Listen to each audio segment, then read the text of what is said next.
Hey, everybody, this is Harvey Sluggo Wasserman back for the 206th Green Grassroots Emergency Election Protection Coalition Zoom call. We are starting with 40 people here on January 13th. I am talking with you from Los Angeles. My home in Los Angeles is surrounded by four fires, two of which are very, very large. The Palisades fire to the left, to the west, and the Eaton fire to the east, just east of Burbank. And we are all, of course, terrified. We're living on pins and needles here. And we're also grateful for one thing, which is the Diablo Canyon nuclear power plant has not yet blown up, but Governor Gavin Newsom has way overstepped any kind of decency and is allowing Diablo Canyon to continue to operate as we suffer through these fires. More than 25 people are dead already in Los Angeles, along with incalculable damage and a horrendous air quality. It's probably the worst air quality in America since 9/11. We have to understand that we are downwind here from two very large nuclear plants, which are surrounded by earthquake faults. And they are 4 or 5 hours north of here. God forbid those reactors should be hit with earthquake faults. They are embrittled. With earthquakes, they're embrittled. They will send a radioactive cloud down here. And what's going on in LA would be child's play now compared to what could happen if Diablo Canyon blows up. We did have an agreement in 2018 that was signed by Gavin Newsom, who was then the lieutenant governor, now the governor. The governor then was Jerry Brown. And the agreement was to shut Unit 1 in 2024, last year, and shut Unit 2 in 2025. Newsom in 2022 waltzed in and killed that deal and has also destroyed the rate structure in California that was promoting a fantastic rooftop solar industry. They've killed 17,000 jobs, and they're still running those godforsaken nuclear plants outside of San Luis Obispo. So the terror we really face after this fire and then the coming earthquake that we know is coming is what's going to happen at Diablo Canyon, those two nuclear plants. You know, Newsom has been criticized, as has the mayor, Karen Bass, for not being sufficiently prepared. I guarantee you there's zero preparation for dealing with a radioactive cloud like Fukushima come pouring into to LA, where I live. And I'm not happy about it, as you can tell. I want to tell Gavin Newsom and all your listeners out there that it's long past time to shut the two reactors at Diablo Canyon. If this isn't a lesson, what is? Let's see your plan for dealing with a radioactive cloud pouring down the California coast into Los Angeles. It's unspeakable. The human toll, the property damage, but our children, our grandchildren. Let's say that Gavin Newsom, you have no business. It is a cardinal sin to continue to operate those two reactors, especially in light of what we've seen down here now in the midst of these fires. So, Governor Newsom, while you're at it here, keep to your agreement from 2018 and shut those reactors now. Thank you very much. This has been Harvey Sluggo Wasserman from California Solartopia at KPFK and from the Green Grassroots Emergency Election Protection Coalition Zoom calls. All right. Thank you very much. It's now 2:05 in California time. We have 53 people with us, and we also have with us two truly great characters on the American literary scene. Alex Mattheissen, whose father, Peter, wrote a truly great book about Leonard Peltier, in the spirit of Crazy Horse. And we have Rose Styron, who is a national treasure, to say the least. Rose is a co-founder of Amnesty USA. She's a truly great poet. Her wonderful autobiography, Beyond This Harbor, was published, I don't know, a year or two ago. I had the great honor of reviewing it for the Progressive magazine and their website. I've known Rose quite a while. In fact, I'll tell you a generational story. Rose Styron, when I was on Martha's Vineyard, my twin daughters were 5. And Rose, you gave my twin daughters a beautiful matching hand-painted T-shirts. I did. And I just sent you a picture of my granddaughter wearing one of those t-shirts. So there we go. Talk about continuity. So Rose, your book, your fabulous book, Beyond This Harbor, talks about your work about many things, about also about your husband, departed husband, the wonderful William Styron, who wrote Sophie's Choice, Confessions of Nat Turner. He's a fabulous guy, and of course, one of the great writers in all our history, William Styron. And thanks to you, had the pleasure of knowing him. And I once had a car ride with Bill from your home in Roxbury to the Vineyard. Thankfully, I had read all his books before I got in the car, so that was important. But you are a marvelous poet, and you are also a truly important activist on the American scene. And one of the things you've been dealing with, which is what we've been dealing with on these calls, is getting Leonard Peltier, basically saving his life. And you've been very active with that. You and Alex Mattheissen, whose father wrote In the Spirit of Crazy Horse.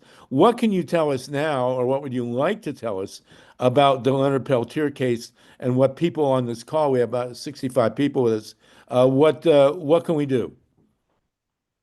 Well, um, what we can do first is to write and call anyone we know in Washington, definitely the president, if you have any access to the president or to the White House. We only have a few more days.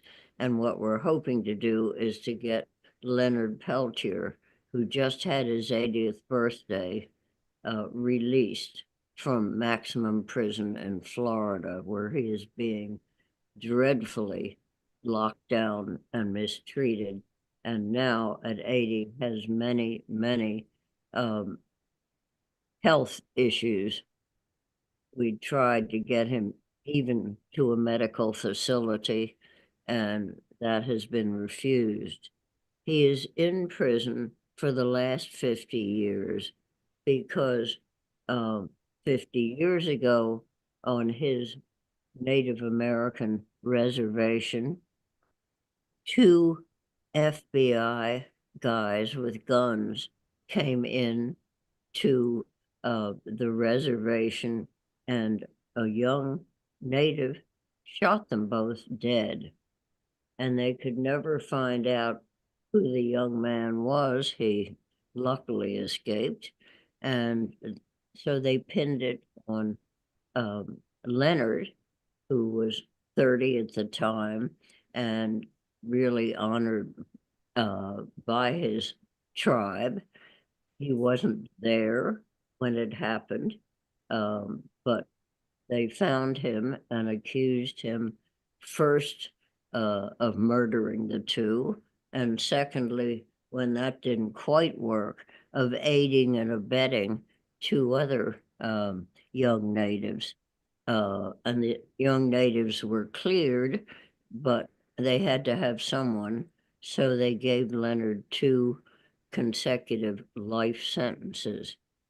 And I became involved with him through my dear friend Peter Mattheissen, whose son Alex has been fantastic in letter writing, and he was in the White House somewhere when Clinton was there. He can tell you more about that. But through Amnesty and through all the other human rights groups that I've been working with, uh, President Jimmy Carter was the first who made human rights uh, a national cause, uh, and pursued it from his White House and afterwards. So it seems to me quite fitting that today, after Jimmy has been honored and buried, that we would try to pursue um, getting Leonard released. Well, very well stated. Alex Matheson, your dad wrote the book, as they say, both literally and figuratively, on the Peltier case. What do you want to tell us about what we're doing. We got 71 people with you here. And by the way, we are live streamed, and this will be rebroadcast on the radio late in New York on Thursday. But go ahead, Alex Mattheissen, please. Yeah, thank you, Harvey, and thank you, Rose. Rose just gave you guys a terrific summary of the whole case. Where we're at now, as Rose pointed out, is that we only have, or Leonard, I should say, only has 6 days left, during which President Biden can issue a grant of clemency, which would allow him to be released from prison and to go home to his tribe and to his family, and to, most importantly, seek the medical treatment that he desperately needs. He's, as Rose said, he's got diabetes, kidney failure, heart disease. He's nearly blind. He's a couple years overdue for getting eye surgery to help with the sight, and he's not obviously getting any of that. And he's living in conditions which, by any definition, are torture in the Coleman One prison in northern Florida. So it's a desperate situation. Unfortunately, four presidents before him, starting with Clinton, have had the opportunity to issue a grant of clemency and have passed on it. We can only assume that the FBI, who has been determined to make sure that Leonard never sees the light of day in terms of what it looks like outside a prison again. It's well known and well documented that they have mounted a prolonged, rigorous campaign for the last 3 decades to make sure that Leonard never is set free. And they've put pressure on the White House, the Parole Commission, the Department of Justice, and wherever else they can. And it's long past time for him to be freed. First of all, there's a real question as to whether he had anything to do with it whatsoever. He claims that he's innocent. But one thing we know for certain is that he was railroaded into prison. There is no concrete evidence that he had anything to do with this, aid and abet the murders, let alone to be the murderer himself. He's served already almost 50 years in prison. He's considered the U.S. government's #1 political prisoner. It is long past time, decades past time, to let him go home to his family and friends and to die a peaceful death. And hopefully, if he does get home, hopefully he'll have a couple of years left in him. But he's really not in good shape, and he really needs our help. And so, like you said, Harvey, and Rose said at the beginning, if anybody on this call has any access to Joe Biden and Jill Biden, his wife, the First Lady, please use those connections. Rose and I published an op-ed in the Guardian last week, which, if I may say, is a very good, succinct summary of the situation for Leonard, and use that as an education tool and to try and get elected officials in Washington to take action. We have very little time left. Well, we do have a state. Oh, go ahead, Rose. Rose? Also, that both Desmond Tutu and the president of South Africa have asked in the past for Leonard's release. And there is a rumor that the Pope feels the same way. And so I'm very disappointed that because Biden, who was on his way to Italy, might have seen the Pope, and maybe it would have come up, maybe not. But certainly he's considered by the world, Leonard is considered by the world, America's #1 political prisoner, as Alex. And as a co-founder, Rose Styron, of Amnesty USA, you have taken up this case and been with it quite a while. We have Tatanka Bricca with us. Tatanka works hand in glove with the tribes. We had suggested on this call that Leonard be remanded to the custody of his tribe, which would not require a clemency, I guess. But the question then would be, would Trump be able to grab him back from the tribe? Tatanka, do you want to talk about that briefly? And then I want to call on, we do have a state senator with us, Rose and Alex, Jeff from Maryland. And so he'll come after Tatanka, please. Yeah, anybody, as both Alex and Rose have talked about, anybody with access to Biden or somebody who is close to Biden, please take that action to call them. I had a friend in Italy and one from the United States who would have been there at the Vatican when he went. And so it doesn't take, I think if there were a second call from Pope Francis to Joe Biden, and this is just my language about how important this is, whatever, because Joe he is a practicing Catholic and he does respect the Pope. And so if Pope Francis could basically say, for whatever sins you may have fallen into, this you can really do something to help yourself with this one. I don't want to make light of it, but he does. I think he might possibly listen. We've heard from Chase Iron Eyes on this call about the role of the FBI the full 2 years before and why Leonard was there in the first place, and the fact that the FBI people who went after Leonard and who were responsible for killing, probably arming and killing, having neighbors kill neighbors at Pine Ridge, about 100 Lakota people. Those guys went to the very top of the FBI, and their predecessors have been there. So it's like they're very tied in their ways. They don't want that story out. They don't want the story out that the way we conduct things overseas with the CIA is the very way that the FBI has dealt with Native people and a few others here. So Okay. that's the underlying thing. And Rose, I want to thank you. I did meet you. I'm sure you don't remember, but Joan Baez recruited me after I had to give medical leave to the UFW at the end of 72. So in January of 73, when I was better, she brought me over to meet Janetta, hear her story, and I agreed to, be the first full-time organizer of Amnesty International West Coast, and took everything I learned from Caesar and Dolores, and we created our own board and, did the whole story. But I did meet you and William, also with Sally Lilienthal and Vic and Lorraine Honig and a bunch of others. And I just wanted to thank you for all you've done throughout the years, and for your beautiful writing, and your husband, of course, his great work. And Alex, I did meet Peter briefly, and I used his book, and I used the movie organizing all the time. So he left a great legacy. Yes, he was a great guy, and as was William Styron. Senator Mike Hirsch, do you want to introduce Rose to the senator? We do have a state senator with us. Yes, Jeff Waldstreicher, my own state senator.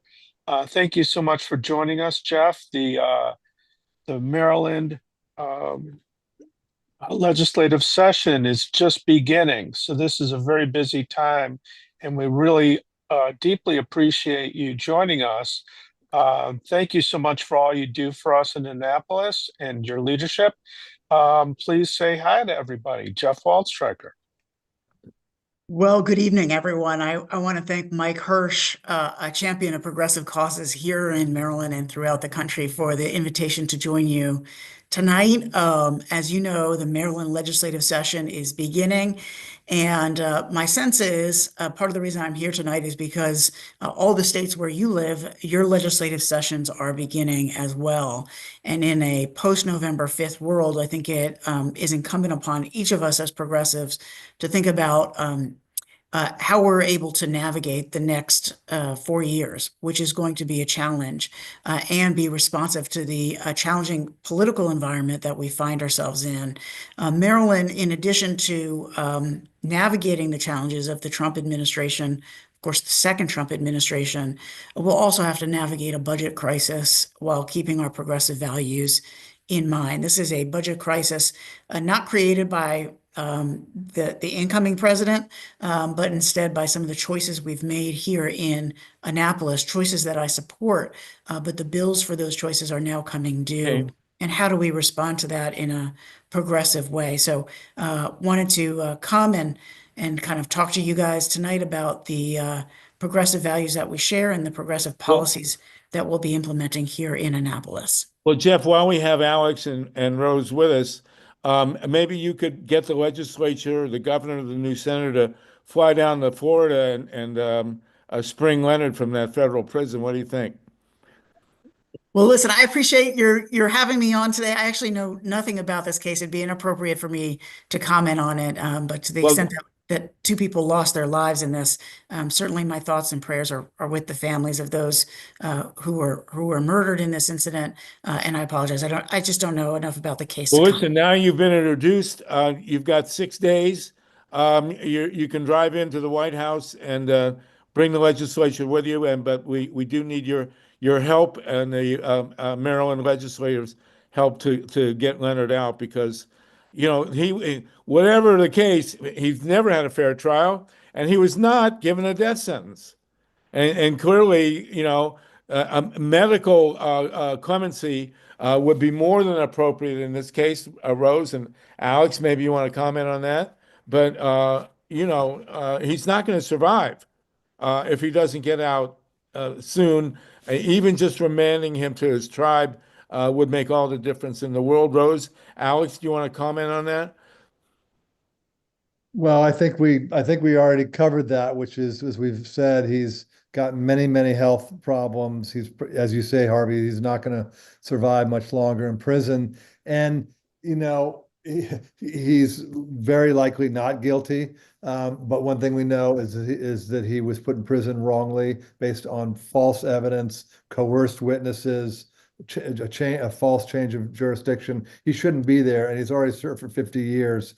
And so for lots of reasons, he should be released. And Joe Biden really is his last hope. And these last 6 days are our last hope to Well, help I him want to out. say also that freeing Leonard Peltier is Joe Biden's last hope. Because if he doesn't, Leonard's soul is on his karma, and he's got a clear choice here. So let's hope he does the right thing for God's sakes. Rose, do you want to jump in? I just wanted to say one thing we hadn't said was that the original judge who found who ran the trial for Leonard has apologized publicly, Oh my and God, I he didn't know that. wasn't Well, the prosecutor. Prosecutor. Yeah, not the judge. The Prosecutor, boy, getting an apology from a prosecutor is, the camel going through the eye of the needle. So that's really amazing. The list of people who have called for Leonard to be freed is staggering. Desmond Tutu, the Pope, Nelson Mandela, Alex Rose. Do you have other names to throw into that pot?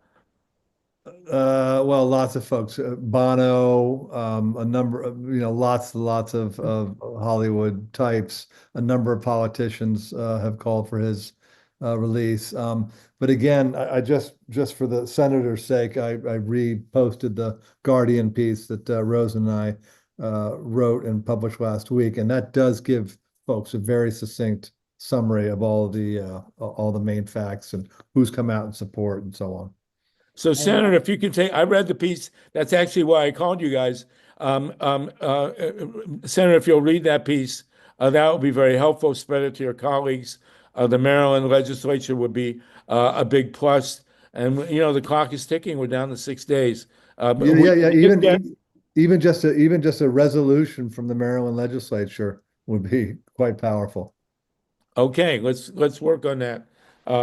Please. I mean, we did get, against all odds, Julian Assange is on a beach in Australia, and so Leonard Peltier belongs on a lake in Ojibwe, Chippewa country, and let's get it done. Myla Reeson, you have a hand, Myla, and then we'll let you go, Rose and Alex. Really Thank, honored to have you with us. very thank you. Maryland state is. Oh, that's right. Rose is from Maryland, so there you go. Go ahead, Myla. Thanks, Harvey. I had raised my hand.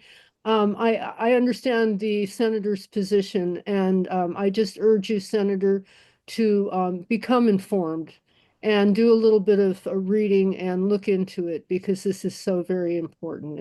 And it's so I understand that you can't speak to it now, but Right. It's on the one thing, it would be a great, great, great thing to get him freed. On the other hand, I don't want to discuss the horrible karma that would, come down on all of us if Leonard does not survive this. And we know that Donald Trump will not get him out. So Joe Biden, I would hate to be Joe Biden and have this on my soul. So good Catholic that he is. Let's hope he pays attention. And Rose is a Maryland native, by the way. So votes in Massachusetts now, but we'll forgive her for that. Okay. All right. Rose Styron and Alex Mattheissen. Oh, well, can you give us a website? We've been posting the Amnesty USA website. Is that the best one for people to go to? I think it is, and I can also send you afterwards. Leonard has a website, I believe, as well, and so I can send that to you, Harvey, afterwards, or I can hang around for a few minutes and find it and post it here. Yeah, you can post it in the chat. That would Yeah. be great if you can. Okay. And Rose Styron, again, one of the world's truly great human beings. And Rose, it's just always a joy to see you. And Alex, great to meet you. I knew your father. There's Rose's wonderful book. It's really an amazing book. I did write a review of it in progressive.org if you want to check it out. I was with Rose when she read it in New York City, read parts of it, and Rose, thank you so much for honoring us with your presence, and you too, Alex. We will proceed with this. Sluggo, you're right in there fighting for the best. Well, thank you so much. You're an inspiration, and Alex, thank you for coming with us. We look forward to the links in the chat. Yeah, I'll put them in there in a second. Just as a parting word, since you guys are so focused on renewable energy and so on, I headed up the campaign in New York City to bring congestion pricing to New York City. And we just had a huge victory. You won. Heck yes. After 14 years of slugging it away. And really, there are people that were literally working on it since 1970 and the Mayor John Lindsay's effort. So if you don't know about it, read about it. It's a very important kind of example. It's the first city and state in the country to adopt congestion pricing, where you essentially charge cars and trucks to drive into the most congested part of the city, i.e. the central business district. And because of our efforts, we first passed a statute in 2019. We just got it up and running finally after some delays caused by Trump and others. Got it up and running. But there are other cities, LA, God bless it when it recovers, San Francisco, New York, Portland, Chicago, Washington, D.C., that are very seriously looking at this. So if you guys live in any of those places, you should get involved in the effort to pass congestion pricing, because it's a great example of internalizing externalized cost, i.e. pollution, and reducing our reliance on petroleum. Well, listen, before you go, I did see a New York Times piece basically celebrating, and the initial reviews have been very good. It appears to be successful. We love to, it's absolutely critical to celebrate our successes, and that's a big one. That's a really big one. Thank you. Thank you. While I'm here, I'll put a couple of links in the chat room as well. I did an op-ed Times about it. Please do. And we do have a New Yorker with us who's a great newsman, Dave Saltman. Dave, you're up in Riverdale. I don't know if you get to comment on this, but did you want to say something? Dave has made 200 documentary films, long career with major networks. David, I want to comment on Leonard or say hi to Rose? Yes, about Leonard. First of all, Harvey, are you okay? Yes, you missed the geography. We're in between two big fires. Ask me on Thursday after the windstorm passes. But right now, we're okay. Thank you. I beg you to get out of there. Please come back to New York. Okay, Anyway, yeah. Where the air is nice and clean. Okay, go ahead. It's better than where you are. Anyway, about Leonard Peltier, I've made some, let's call them discrete inquiries, and we talked about the Bruce Curtis precedent for having him remanded to the tribe. Yeah, I want to mention that, David. Let me jump in. I don't know, Rose and Alex, if you know this. David Saltman did a documentary film on a Canadian citizen that was convicted of murder in the United States, and the government remanded him to the Canadian government after he had served a considerable amount of time at Rahway State Prison in New Jersey. That's right.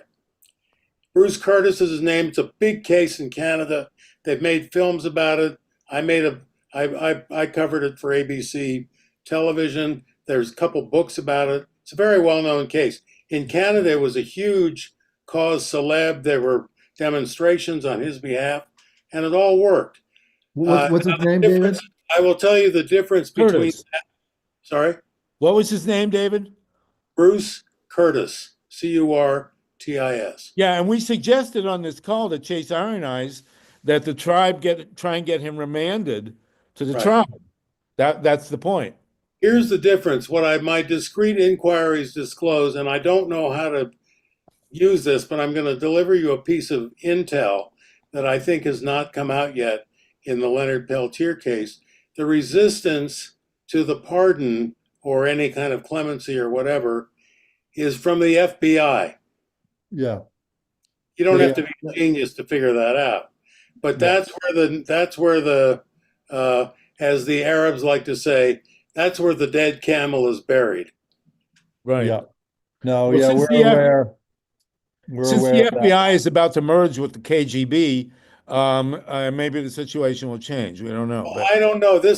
I mean, I'm not proposing this, and I don't really I don't know where to go from here. But the well, you fact did a lot. You did a lot raising this case. Nobody knew about this Bruce Curtis case. I know it's amazing how ignorant people are, with all due respect. Right. So if we can get Leonard Myself. remanded to the tribe, as Bruce Curtis was remanded to the Canadian government, That's correct. there we go. Anyway, give it a shot. I don't know. I'm just thinking, I don't know where to go with this, and this can't be the right answer. But if anybody is at odds with the FBI right now, it's Trump. Is there a way that he could pardon it, and because he hates the FBI so much, or something? I don't know. David, that's why I often hesitate to say that Biden's Leonard's last hope, because I mean that I think technically that is basically true, partly because Leonard is so ill, but it has not escaped my attention that Trump hates the FBI too. So maybe just to spite Well, maybe that can be. I don't know. I just throw it out there. Okay. Do your worst. You know what I mean? Okay, Tatanka, and then we're going to go to Jeff. We'll let Alex and Rose go. It's wonderful to see you both. Tatanka, go ahead. Yeah, I've heard a lot of conversation about that Trump factor. What I wanted to bring up is the day after Thanksgiving, a lot of Lakota people, including Leonard's wife and members of his family, came down to Barrios Unidos in Santa Cruz. We spent a whole day with the history of AIM and with with dancers and the drum. It was just marvelous, but it was all centered around a 12-foot statue of Leonard that was created from a self-portrait he made in prison on his, his hands on his knees. It's a beautiful 12-foot statue. And some people have likened it to a more realistic thinker, the way he looks out on the world. And a lot of the tribe is really encouraging that statue. This carries his spirit. The original drawing he did had the energy coming up through his feet as he's gazing out. So they are basically already anticipating if he's still in prison and how to bring his presence to people around. I wasn't prepared today to tell you how to find out how to access that, but Barrios Unidos, Santa Cruz, and Nane Alejandros has been running that place for over 50 years. He's a ex-Vietnam veteran and a lifelong nonviolent activist. His mentor was Mr. B, Harry Belafonte, and he's a tremendous person, very humble and very effective. So, well, we know, Rose, I know you had a long friendship with Harry Belafonte, and his daughter remains very active, I believe. So, thank you for that, Tatanka. Real quick, Mike Hirsch. there it is. There it is. Oh, there it is. Wow, look at that. Fantastic. That's amazing. It definitely captures them. Tatanka, I have a quick question for you. Yeah. Do you know if either Oren Lyons or Winona LaDuke are active Leonard supporters and are at all involved in trying to get him released? I know they are active supporters. I don't know what they've done recently. I can find out and get in touch with you. Yeah, well, I just got the, you probably know Randy Hayes, right? My friend Randy. Yeah. Very Hayes. well, yeah. Yeah. So actually, Harvey, I think he's who introduced us a long time ago. But Oh, anyway, he just gave me Winona's and Oren's cell number. So I was going to contact them actually about something else, but first about this. So I will do that as well. But I think it'd be nice for them to hear from us and see if they can get engaged these last 6 days. well, Oren Lions is one of the great. There's a great fact about Oren Lions.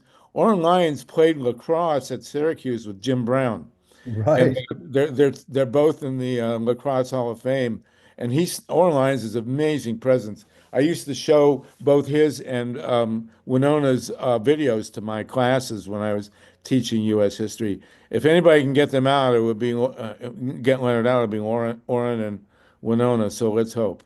Yeah, I'll talk to them. And the reason I'm trying to get them for something else is everybody should know that the Peter Mattheissen Center, to the extent that folks are fans of my dad's, we create something called the Peter Mattheissen Center. We're creating these Mattheissen talks, and we want either Winona or Oren to be one of our first speakers. So that's why Oh, I'm trying great. to get hold of Okay. them. Yeah. Let me introduce you very quickly to Dennis Bernstein. Dennis Bernstein is a friend of our gathering, and he is the host of the Flashpoints radio show at KPFA in Berkeley, and it's nationally syndicated. Dennis, do you want to say hi to Rose Styron and Alex Mattheissen? Hello to everybody. Just a point of information. Flashpoints was at the uh, Barrios Unidos event for Leonard Peltier. We did an extended interview with the sculptor and a whole bunch of other original witnesses. We did about a half-hour documentary. I don't have the date, but if you just Google Flashpoints at Leonard Peltier, it will come up, and there was some extraordinary testimony that we took down on that. Just to Yeah, add that. that was great, Well, Dennis. I'll, And it was the day after Thanksgiving, whatever that date is. I will, Dennis, I will jointly email you and Alex, and you'll be in touch with each other and Rose. And Dennis is a great guy, and it's great to have you all together. Mike Hirsch, is there something further you wanted to say, or is that a legacy hand? Yeah, I just wanted to quickly remind everybody, and we tend to kind of jump in the deep end. We don't necessarily always provide complete background, but Leonard Peltier was basically railroaded. There were a lot of improprieties in his prosecution, and the prosecutor admitted to that. He's the longest standing political prisoner currently behind bars in the United States. His health is failing. He's got advanced diabetes. He's lost his sight.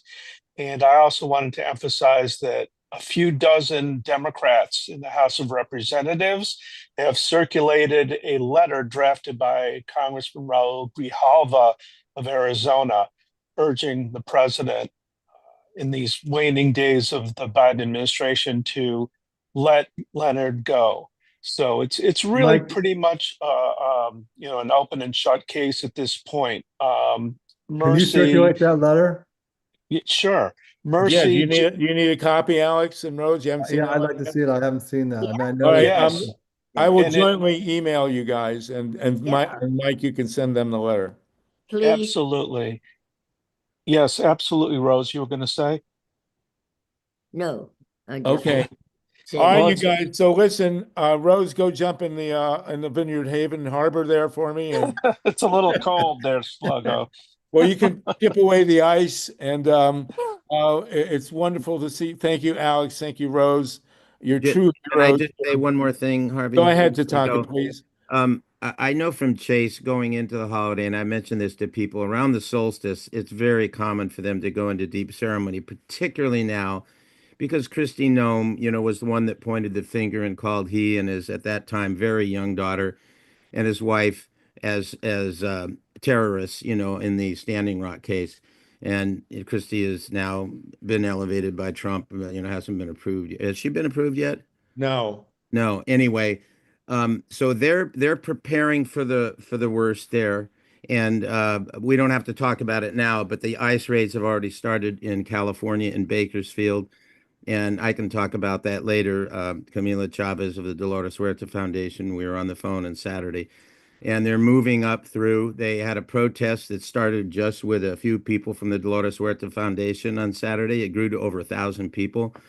There were 60 beds in the Marriott Hotel in Bakersfield that were there for the employees of ICE, and they're going up through the valley. So they were caught unawares, the people, because they thought at least they'd have until the 20th to prepare for this, but it's already in motion, and other places in the state too. So, but of particular importance will be Standing Rock and of course Pine Ridge. So let's just keep that in mind. If he's not present here, it's because they are really doing a lot of work. Elders, the elder wisdom with the young people and preparing them for the next Okay. years of fight. Well, that's what we got. Let's just hope Leonard is with us. Again, Rosie and Alex, thank you so much. And put whatever you need in the chat. And we are good to go. Thank you, Alex. And again, Rosie, I hope to see you soon. Nice to see you, Jeff. Okay. All right, everybody. We're going to quickly now go with Senator Jeff Waldstreicher of the Maryland legislature, and then we're going to jump in and talk about Los Angeles, and then we're going to do a wrap on what needs to be said about the 2025 election, any irregularities, the 14th Amendment case, all that stuff. So please go ahead, Senator Waldstreicher, and tell us what the latest is. Well, thank you again for having me. I really appreciate it. And one more shout out to progressive champion Mike Hirsch, who here in Maryland is an incredible advocate on behalf of the values we all share. I feel a little bit overdressed tonight. We, like some states, on Monday evenings, we go into legislative session. It's an old school relic of when people were taking horse and buggies to Annapolis. So Monday was a travel day, and we didn't go in till late Monday. So that's why I'm all dressed up for your call. But happy to be here. So listen, Maryland, like a number of other states, has really done an incredible job funding alternative energy and the move away from fossil fuels because of the crisis of climate change. We're also investing in our school systems and especially early childhood education, not just age 4, which is the traditional age that people talk about when they talk about early childhood education, but age 3 as well. And so bringing essentially the start of school down from age 5 to age 3 to make sure everyone, but especially underprivileged children, have an early start in our schools. And then we've also been funding a number of other progressive priorities here in the state, making sure our state workers are paid appropriately. That includes our teachers, but also less glamorous jobs that you don't hear about as much, such as correctional workers, police officers, firefighters, and other state employees. But all of these things have a cost. And now, as I mentioned earlier, that cost is coming due. And coming up with a progressive solution that doesn't burden our working class citizens is really the work of this legislative session. And so we're just starting. The session only started last Wednesday, so we're less than a week in here. But that's really the challenge that our state has. And I'm sure many of you live in states where that is a challenge as well and part of the conversation. So I have always supported progressive solutions to our needs here in Maryland. That includes holding big corporations accountable, especially multi-state corporations that utilize various LLCs to get around our tax laws. And of course, we have to make sure that those who are the most fortunate among us are paying their fair share as well. We have real needs here in Maryland, and we're willing to fund them, and we have to stand up for our values to do so. And so thank each and every one of you for having me this evening. Thank you again to Mike, and thank you to our host tonight, and happy to take any questions you might have. Well, of course, we want to get Maryland 100% solar energy. We do have a great community in Tacoma Park of people who actually work in the anti-nuclear movement. And very well, Paul and Linda Gunter are there. Tim, well, there are other people in the community. Yep. Scott Hammond used to live there, but so we want Maryland to be 100% renewable as soon as possible. We're going to talk about that in the context of the fires in California. But there you go, and we do hope, Jeff, Senator, that you will join us in the campaign to save Leonard Peltier's life, basically. So thank you for that. Nicole Ung, did you want to ask the senator a question here? I got to unmute you. We have 82 people. Go ahead, Nicole.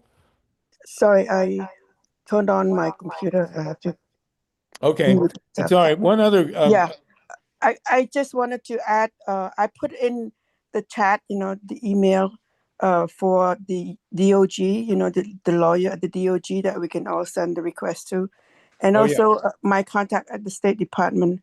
And if our representative can help with that too, it'd be Right. great. And we want to mention the case of Steve Donziger, the lawyer who's been prosecuted by Chevron, a private prosecution, truly astounding, and he needs clemency as well. Thank you, Nicole, for that. Yes, and Mike also, Hirsch? can Oh, go I ahead. add Charles Littlejohn, Oh, the yes, IRS Charles Littlejohn. whistleblower? Charles Littlejohn as well. Thank you for that, Nicole. Mike Hirsch, did you want to say something further? And then we're going to start talking about the fires in LA. Yes, while we still have the senator, I understand that the Trump administration, the incoming Trump administration, is making noises about going after our sisters and brothers who are undocumented and other vulnerable people. And what is the talk in Annapolis about how to protect our neighbors who might be under the gun from the Trump administration? Yeah, great question, Mike. Thank you for that. I really appreciate it. As you know, Maryland, because we are under such progressive leadership, especially during the first Trump administration, it erected a lot of protections against some of the abuses that we're about to see. And that was really the leadership, for those of you who know him, our former Attorney General Brian Frosh, a progressive champion for decades, really led the charge on that. So a lot of the protections that the state needs to have are already in place because we did it the first time around. So, for example, Maryland, local prisons and jails were being rented out to ICE to hold excess detainees prior to deportation. We banned that practice in Maryland and no longer allow it. We also banned private prisons in Maryland. And so the building of private prisons in order to hold detainees is unlawful under our state law. We have the Lake and Riley Act coming down the pike federally. As you know, as many of you know, that bill has the votes to pass. And my hope is that if the federal government goes in that direction, if the Senate votes on behalf of the bill, that there are amendments that they can add to the bill to help mitigate some of the issues related to due process in that bill. And then, of course, here in Maryland, we just, we stand ready. We always have to be vigilant. And so whatever crazy idea the new administration brings down the pike, we have to make sure that we are ready to respond to it. Maryland also has designated places that we consider inappropriate for immigration enforcement. That includes our schools, our churches, our hospitals. If immigration enforcement is to happen, it shouldn't happen in places that are that should really be safe places. And Maryland law demands that. Wonderful. Thank you so much for that. And God knows what we're headed into, 6 days on the road and whatever. And Jeff, Senator, thank you so much for being with us. Thank you for having me. As always, appreciate it. Well, before you leave, I think John Fitzgerald wants to throw one thing at you about the 14th Amendment, John. John Fitzgerald here, hold on. Or are you just going to join us in a minute? We can't hear you. You're not unmuted. Yeah, unmute, John, if you can. Go ahead. Yes. There you go. I just wanted to say hi and thank you to my former state rep, Jeff Waldstreicher.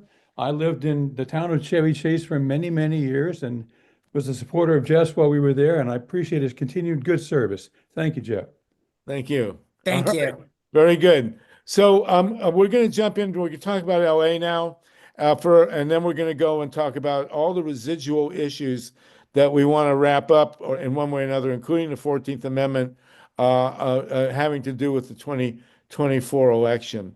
So in terms of Los Angeles, unfortunately, I am not where it looks like behind me. I am actually in the San Fernando Valley, as Steve has shown before on the maps. I'm between the two big fires in LA, the Palisades fire to the west, which is thankfully on the other side of the 405, one of the world's biggest freeways. I think it's 18 lanes, 16 or 18, which is working as a firewall.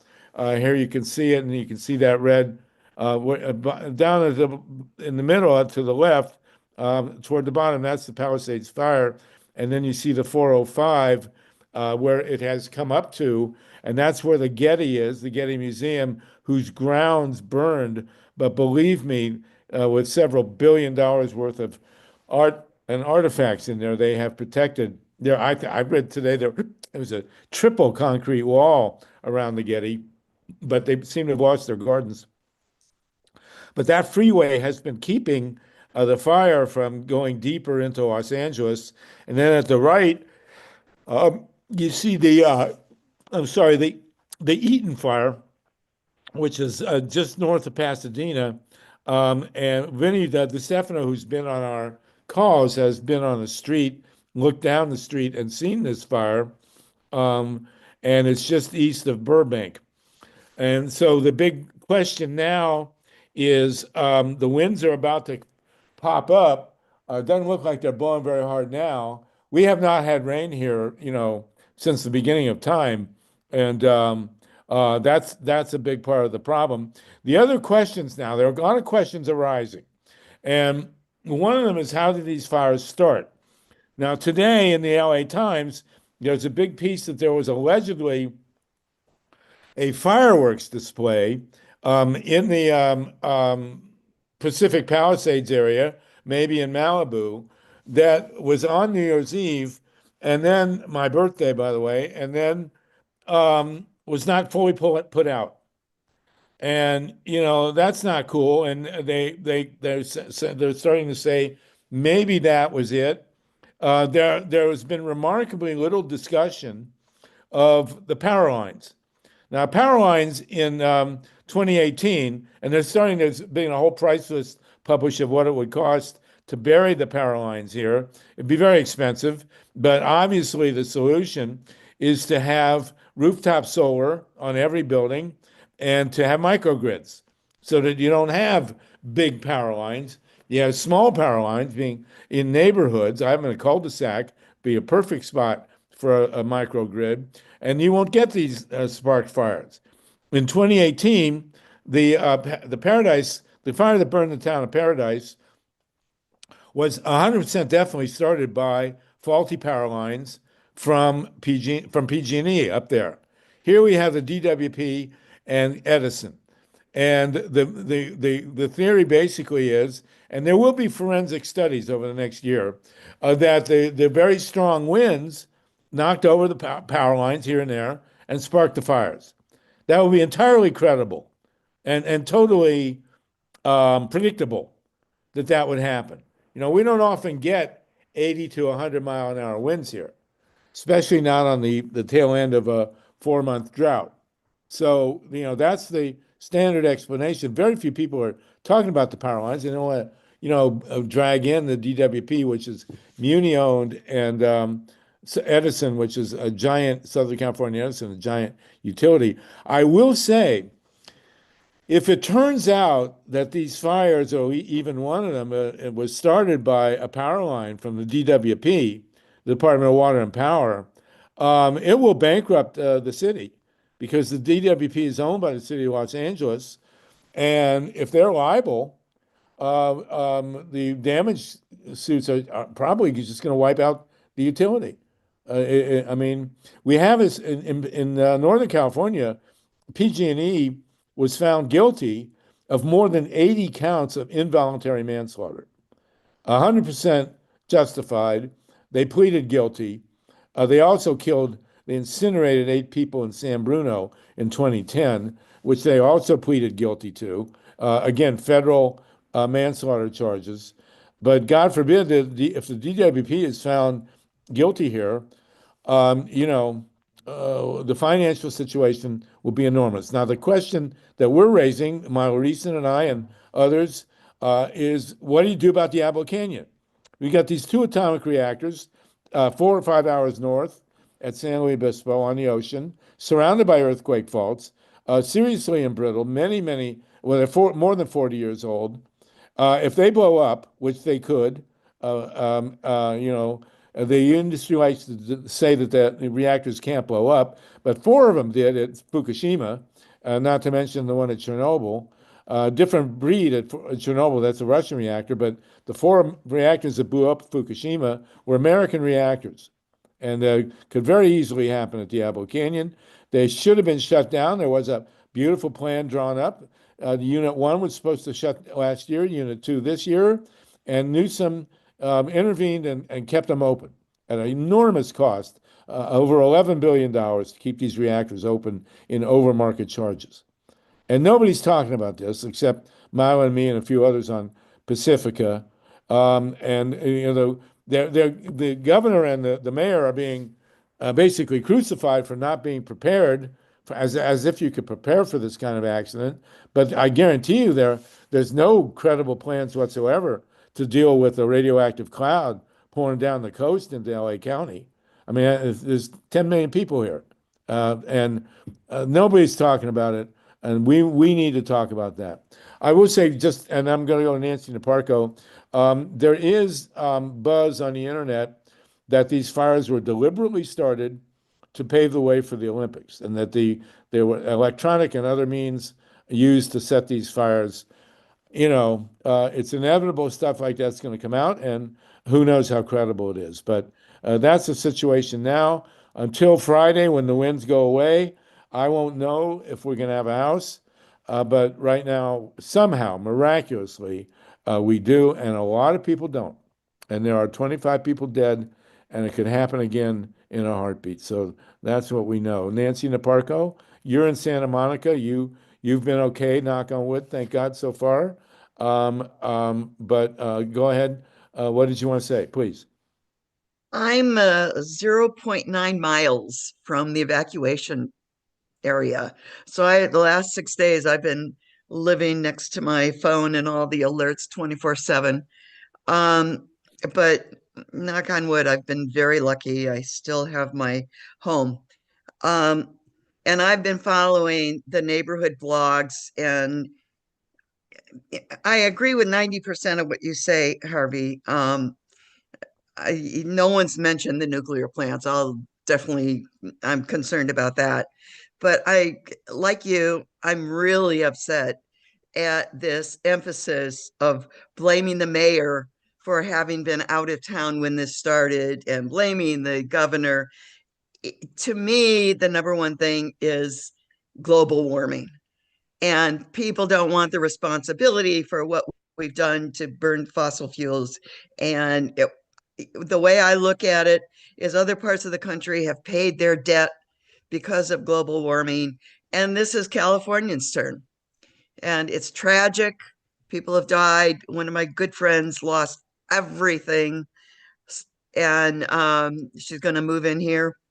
But global warming has been under-publicized, and we've got to turn the page and start conserving our environment. Absolutely, and thank you for that, Nancy. Paul Newman is your near neighbor in Santa Monica. Paul, you still haven't added Eleanor's picture to Franklin Day. Well, Sorry about that, Harvey.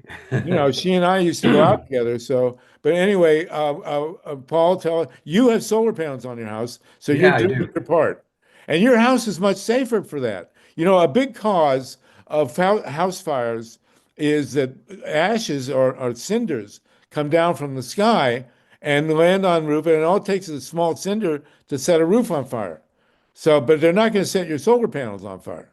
So that's a piece of protection there. But go ahead, Paul. Talk. Well, also, I have tar paper in certain spots that require maybe a little sprinkler there. I noticed that Bobby Kennedy on his house put sprinklers on, and it saved his house on the top of his roof, Wow. which was kind of interesting too. But this blame game is just amazing how it's the right wing that's doing this. And oh, there she is. Send me a copy and I'll put a picture up. I think that's the night we went out to dinner together, but go ahead, please. But anyway, what I was going to say was the blame game. I'm on TikTok a lot and going to these panels, and they're showing these actresses like wanting to point the finger and everything, and it's just so insensitive. And I mean, I have friends who I share a friend that Nancy has who lost her house, and her brother lives in the Palisades and they lost theirs. My doctor, where I go to my doctor, their place is rubble. It's really, really bad. My friend Maureen Cruz, who you know is an activist with Healthcare for Us, she lost her house too. She's staying in Redondo Beach with her grandkids. I mean, it's really terrible. I mean, we were in, like Nancy, I'm in the voluntary evacuation zone. And I had to check because they kept moving the borders. I live a block and a half from Montana Street. North of Montana is a mandatory evacuation, and I'm a block and a half away from that. And it is scary. I had to get all my stuff together, get a bug out bag. The idea of I have a guitar collection of about 12, 13 guitars. This was something I just totally didn't expect. And I mean, to feel for those other people who lost their homes, I mean, I think and then we got a Congress that is so insensitive, dominated by the Republicans that are questioning the amount of aid that should come to this state. Give me a break. These people are inhuman. What are they Yeah. doing there? And of course, you have the mayor of LA as a woman of color, so you're going to expect the blame game Oh. there. And of course, they'll go after Gavin Newsom. Although I have no sympathy for Gavin Newsom having, short-circuited the shutdown at Diablo Canyon. That is the worst gamble that anybody has ever taken. Is to continue to operate nuclear plants on earthquake faults that are 40 years old and deeply Well, embittered. But here you are, and right. It's you know, neoliberal centrists, Democrats that are a big part of this. I mean, Kenneth Mejia is the LA controller, and I looked at his chart of the Los Angeles budget. 58% of the money goes to the police, and they're not handling the homeless problem, and they should be. You know, Really, we need to socialize housing for a lot of these people. Now they have tiny houses. My friend builds them, my friend Zane. There are so many alternatives we have. In the Palisades, they can even use the aid to build tiny houses for people who own the property, or in Eaton Canyon or Altadena. All those places, they're about $78,000 to $120,000, and I know they could do it. We have the money and the resources, but we live in a capitalist system. I mean, and it's this attitude of too fucking bad. I don't, that's bullshit. okay, so you have been the first to violate our language code, but it's okay. Oh, sorry, I forgot we were still on the radio. You just created 20 minutes of work for Steve Caruso, but don't worry Oh, about sorry, it. Steve. Sorry, Steve. So, but anyway, look, will LA rebuild with microgrids and solar? We'll see, but I don't want to bring it up right now. First thing to do is to get the nuclear plants shut, but that's a big issue. This would not have happened if those houses, every house in LA, had had solar panels and microgrids. This fire would not have happened. And there's just no doubt about it. Because all the rooftops would have been covered and protected, and the power lines would have been going down. And here we are. Thank you, Paul. Thank you for that very much. Thank you. Lynn Thank you, Feinerman, Karen. go ahead, and then Dennis Bernstein. Glenn? Yeah, hi, thank you. Yeah, I have friends, I have family, all facing big losses in Pacific Palisades, and also our family home is just east of the 405 in Westwood. So we are like, on an hourly basis trying to figure out what the winds are going to do and not do. Thank you, Nancy Niparco, for, tuning us into the agony of that. And I just wanted to say that, it's been touted that there's a lot of effort to keep the fires from jumping 405 near Westwood. And I'm curious as to whether it has to do with nuclear medicine and nuclear projects that are being pursued at UCLA. I don't know how much there is. I don't know if anybody's, looked into that, but I would imagine that there is some real danger there. Yeah, absolutely. And then we know there are nuclear facilities at UCLA. Who'd have thought, as Angelinos, that we'd ever say, thank God for the 405? But, here we are. I mean, that thing's got to be maybe, I don't know if it's 100 yards, but it's really wide. And it's clearly been the fire break here. I mean, the Getty, the ground's burned right on the border of the 405, but so far, knock on wood, they haven't jumped. Thank you for that, Nancy. It's just unimaginable what's been happening here. And the air, by the way, is horrifying. I mean, the air quality in LA is probably the worst, as I've said, in America since 9/11. And so everybody needs to be wearing masks. Dennis Bernstein, host of the Flashpoint show. Dennis, go ahead. Sorry, I'm not sure what I missed and what I didn't. I'm coming in and out doing working on my own show.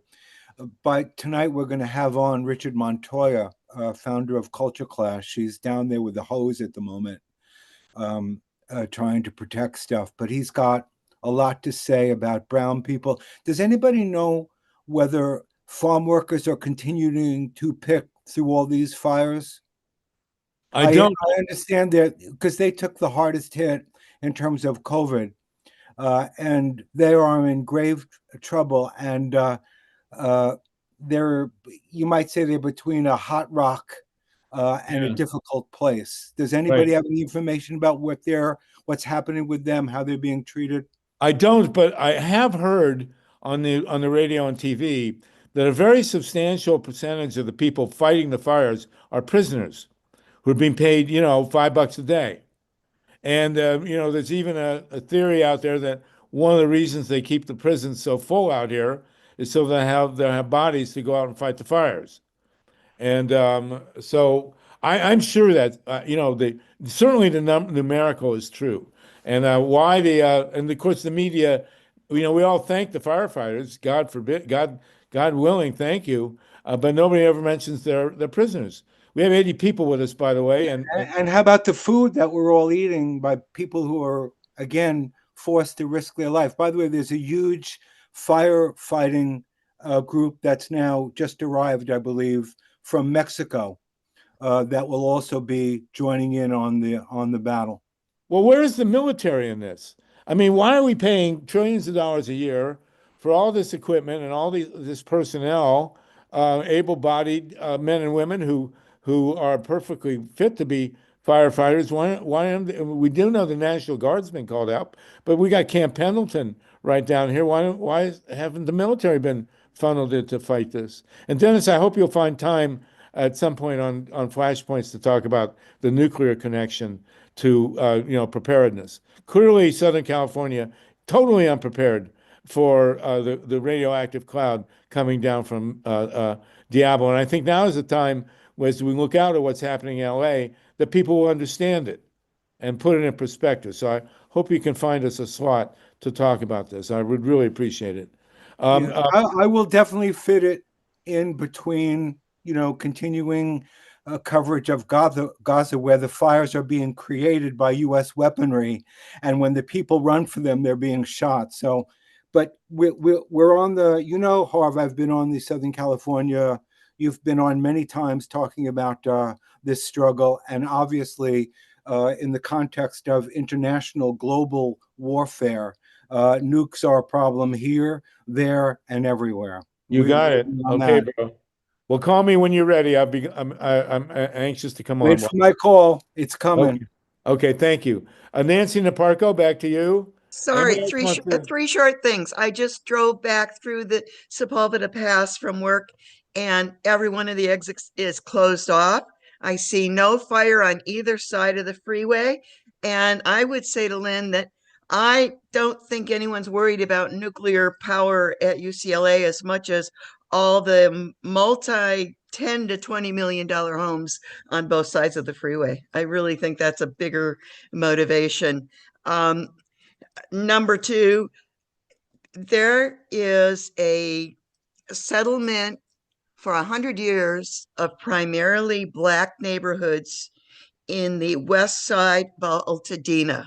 Yeah. And these people could afford houses and homes that have been passed down through multiple generations. And there is a disproportional loss of this historically huge Black neighborhood, which was clearly middle class. Fine, how you It's a doing? tragedy. And finally, I've got to say, besides Canada and Mexico sending us firefighters, the Ukraine has sent us firefighters. Oh my And God. I don't hear that mentioned enough. Thank you for that. Thank you so much. Paul Newman, did you want to jump back in? Oh, you're muted. Yes, Sorry. I just wanted to say that 2 or 3 days ago, they had C-130s. The U.S. military sent C-130s filled with something like 38,000 gallons of water, and they sent about 8 of them or 9 of them. So the military is helping fight the fire. Good. Well, thank So goodness that's for all I that. wanted to add. Thank you for that, Paul, and thank you to the military. Okay, Mark Imlay, and then we're going to move to talk about wrapping up. I worked for the Natural Resource Manager for Army National Guard a couple of decades ago. We put a total end to these terrible fires in military installations. And that is because we, on purpose, had small fires in the right places at the right time to prevent the big fires coming later. And now, finally, what we learned to do in the military is catching up around the rest of the world. I wish they had done more of that in California. Yeah, well, I heard big discussions. It's hard to do that in LA because there's no farmland between the forest and the housing. So the housing comes right up to the forest lands and to the scrub lands with no agricultural buffer. And so to do backburning is very difficult. It was a very interesting discussion I heard. That's where I also, basically came to see the 405 as a fire break. I will never look at the 405 the same way after this fire. I never thought I'd be thankful for it, but there you go. Thank you for that, Mark. Does anyone else want to chime in on these fires? The nuclear issue has got to be introduced here. Because to ignore it at this point, I can assure you, after viewing the preparedness of the city and the state for dealing with a fire, there are zero plans whatsoever to deal with a radioactive cloud here. And radiation was detected in Tokyo amidst Fukushima, about the same distance. And I'm sure I mentioned it to many people, and you'll get a glazed look. But come on, let's be real here. Steve Caruso, and then we're going to go to John Fitzgerald. Fitzgerald. Yeah, we lost John Brakey here. Yeah, the biggest fire that we have going, obviously it's more than just physical, it's worldwide, is the creep of fascism onto the planet, and they're reinforcing their ranks as we speak. So I think it's important that we follow up with this 2024 Gish Gallop election result and talk to John. Thanks. Okay, everybody. Like I said, I wish I really was on the beach behind me, but I am in the middle of two of the biggest fires in the world right now, holding my breath, like Paul, like Nancy. And John Fitzgerald, you're up in Maine. You do get the prize for the best beard on the show this week. But what has happened? We had you on. What has happened with the petition to hold Trump accountable to the third section of the 14th Amendment? Well, thank you, Harvey. This is a very fine question because we did present that. In fact, the clerk of the House under Republican leadership informed us that they would not accept by email or in person the petition to basically do two things to enforce the third section of the 14th Amendment, but only by U.S. Postal Service. So we mailed, with return receipt requested by the good old U.S. Postal Service, a certified registered copy, and we have not yet received the response, but we have tracked it, and they did receive it, whereas the Secretary of the Senate said, oh yes, we received that, we're going to send it to the parliamentarian. So they did their due diligence at the staff level. Unfortunately, the members fell down a little bit. We had a good California representative with us. We met briefly with Adam Schiff, who knows more about this than any other senator. And his face kind of fell when we asked him what we wanted him to do, which was to resist the actual seating of members of Congress who had voted to support the insurrection in January 6, 2021, when they voted to not count the Pennsylvania and Arizona electoral votes, which were legally cast. Nothing wrong with those then, but it was part of the plan to keep Trump in office. We also asked them not to count the electoral votes this year for Trump because he's patently disqualified. The House of Representatives voted by a majority to find him so disqualified and basically send it to the Senate under the articles of impeachment. Majority of the Senate agreed, not 2/3, which was required for impeachment, but they did agree that he had been basically a prima facie example of what it is to be disqualified by Section 3, which, as you may recall, was a section enacted in 1868 as part of the 14th Amendment that said anyone who takes an oath of office to support the Constitution and then either participates in or aids an insurrection to block the Constitution shall be disqualified from any federal or state office. Now, last spring, the Supreme Court said the Congress has to do something to make that effective. It used to be thought of as self-enforcing. The Congress did not act, and therefore we find ourselves now in the position of having a constitutional right to officials in the government and elected officials not be disqualified by that, but no remedy. I'll remind folks that in 1954, after many years of litigation, our Black community found itself in the same situation. So they asked the Supreme Court, can you please desegregate the schools and give us a remedy for our rights under Section 1 of the 14th Amendment for due process of law in all respects?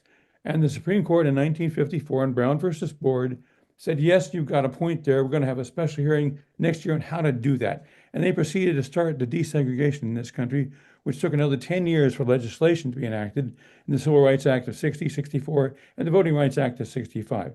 So here we are, 2025. We have, in theory, a right, but we don't have a remedy. And so I'm hoping we can get the state of Maine and the state of Colorado to go forward. If we do, as a state, they may have original jurisdiction in the Supreme Court to try to enforce this. We know what the Supreme Court is made up of now, but they're going to be very hard pressed not to find a remedy if someone gets a case in front of them. Barring that, we have to find a good law firm who can handle a case to do this in the district court, the U.S. District Court for the District of Columbia, and work our way up, where we have a good circuit, but could be rather difficult. The second point I want to make is that John Brakey was on this call. He and Nathaniel Taylor and other election technology experts have a very good case that there was some very suspicious voting behavior, especially in the swing states and beyond that. That's a second set of claims that could be brought. But I'm no longer in DC, and I was never a full-time litigator, although I oversaw litigation for Defenders of Wildlife for 10 years. We need a good law firm to help us bring this. And I'm basically looking for that now, and we'll see what happens. That's a wrap of that one, Harvey. Okay, well, thank you for that. It's a big deal.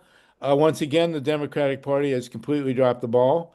What else is new? 2000, 2004, 2016, now, 2010.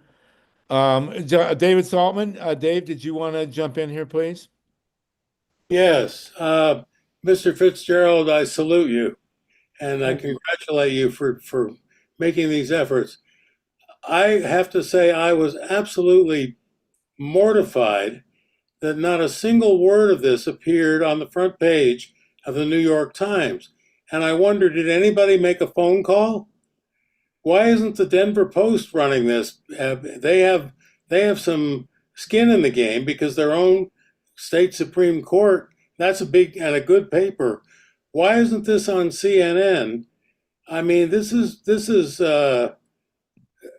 and this is where the progressives, with all due respect, because this thing originated on this call, at least from my perspective, where we fall down. We've got to let the people know that it was the Democratic Party that refused to consider a constitutionally based petition. And that has to be, take my word, as a journalist for 45 years, I was an executive producer at Time Warner. I was a big star at CBS News, etc. This is front page news. And it wasn't on any page. It wasn't even on the back page. Who made a phone call? We have, I believe, on this call, a public relations firm. I don't know what ZTO is, but it ain't the New York Times, that's for sure. But good work, at least. Is that the only place it appeared? I mean, that's shameful. And by the way, Mr. Wasserman, my oldest friend in the world, is perfect for Pacifica to make its. Let me propose this. Pacifica breaks the story as a Pacifica story and a copyrighted story, and sends it to all the newspapers and to all the front page editors and all the editorial page editors. I think your PR person's name is Eileen Proctor. Well, she works at, she works. Well, let her do the job here, because I used to have these names in my Rolodex. I don't know if you can see my Rolodex. It's enormous. But guess what? They're all dead and they're all retired now. You know, God forbid, it's going to happen to all of us. We need to act right now. And I'm saying this week, this must happen, or else the progressives have no skin in the game anymore. Because if we can't even stand up for something this obvious, what are we doing? Well, it is like having Jefferson Davis become president of the United States. Exactly. But, I did read, by the way, somewhere that it is now, the rumor is circulating that Trump will not pardon the January 6th guys. But I mean, we'll believe that when I see it. But I don't know. John Fitzgerald, have you written up a memo? And then we'll go to Andrew Levis. Have you written up a summary memo on this? And as David said, have you gotten any publicity at all on it?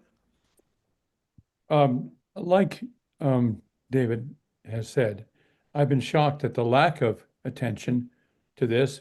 I actually was a copy boy at the New York Times and got promoted to clerk, and worked on some stuff in the Sunday Times, and they made me a stringer, and I covered the Weepy speech, but their regular beat guy got the story in first. Muskie's Weepy speech was a better story than whatever was fully told about what he was actually doing that day, when a fake letter to the Manchester Union leader was published. But anyway, hurting his career. So anyway, the bottom line is I'm shocked at that. I've had not much time to do PR, which we should have done more of, but we've been going to people in Congress we thought would act, and including my former Congressman, Jamie Raskin, who did not act. And so we had a meeting in hour and a half with his counsel. I've been exchanging emails and documents with her for over a year. She thanked me for them, but she had not even met to talk to Jamie about this 2 days before the what hit the fan. So I was shocked at that. So I'm really not quite sure where to start. But yes, going forward, we need to make a story out of this. It's not too late, especially until Trump assumes the position, shall we say. So I'll leave it there for the moment. Well, amazing. Andrew Levis. Andrew, are you muted here? Let's unmute you. I know you. There you go. Andrew Levis, go ahead. Thank you. I see Dennis Bernstein's name is on here. Yeah. Dennis Bernstein? It's the Dennis Bernstein. Wow. Well, there's some people who I think could do some things still. And of course, I salute John. I can't tell you what an amazing knight in shining armor John has been for the last 2 weeks in my life. But I experienced going door to door in Congress and the House of Reps and the senators. And so I got to feel some of that frustration of being treated like some sort of robocaller, annoying the staff there. But I just have to say that it's our only hope. It's our last chance. And I think that it's better to go down at least saying, hey, there's something terribly wrong with what's happening here. We have a system. We have these people that are standing there in uniform. Every one of them took an oath of office to uphold the Constitution. And for Donald Trump to be inaugurated is a violation of our Constitution. It is against the law. And I don't see why these policemen can't say, oh, wait a minute, I took an oath to the Constitution. Section 14.3 says, we can't let this happen. I must stop you. We have to, take his hand off the Bible, take that away, halt this operation. It is unconstitutional for this to go on. And for us to stand here and watch it happen is violating our oath to do that. And since I started watching John in the last 10 minutes here on the internet, got this idea, what about the police union? Because it would seem like these guys know that Trump is an insurrectionist. They know that he turned the public. They know he turned his army on them, and he can do it again. And they don't want to be doing battle against vigilantes and militia that are, we've seen against all enemies, I assume. And anyway, so I want to hear from Dennis Bernstein, what he thinks is going on and what he thinks he can do. And I think Mindy has some interesting ideas. I see she's on the line here. I don't know where Chris Sauder is or any of these other lawyers that I thought were going to help with some of the situation. Where's Glenn Kirshner today? And why isn't he all over this? So I'm still grasping at straws and trying to find help somewhere. And I'm sorry that my background was not in law because or organizing really. So okay, Anna Georgie, Anna in Western Mass. Anna, you just had a hand up. Did you disappear on us? Steve Caruso, go ahead, Steve. Now? Yeah. Oh Yeah, no, there you go, Anna. Yeah, okay. So we've got quite a good local media in Western Mass, and many contacts, all the universities here. I'm part of the organizing committee for our projects for 2025. We expect over 100 people, maybe more. We're doing a lot of media, but I don't have time to pull this together, but someone has to just really, without, no big rhetoric, just put it down. And also this editorial was in the progressive newspaper in Berlin, in Germany, when I was there, right after the election. It's by a woman from Princeton who was a teacher there. They knew what they did. In other words, basically saying this country is full of right-wing, So this is so important to get this out. And I haven't seen it put together. People are talking about the closeness of the vote, in different areas. But to put this together with some of the gerrymandering, if possible, but at least this thing about, the bullet ballots and, the missing things. So please put it on your website.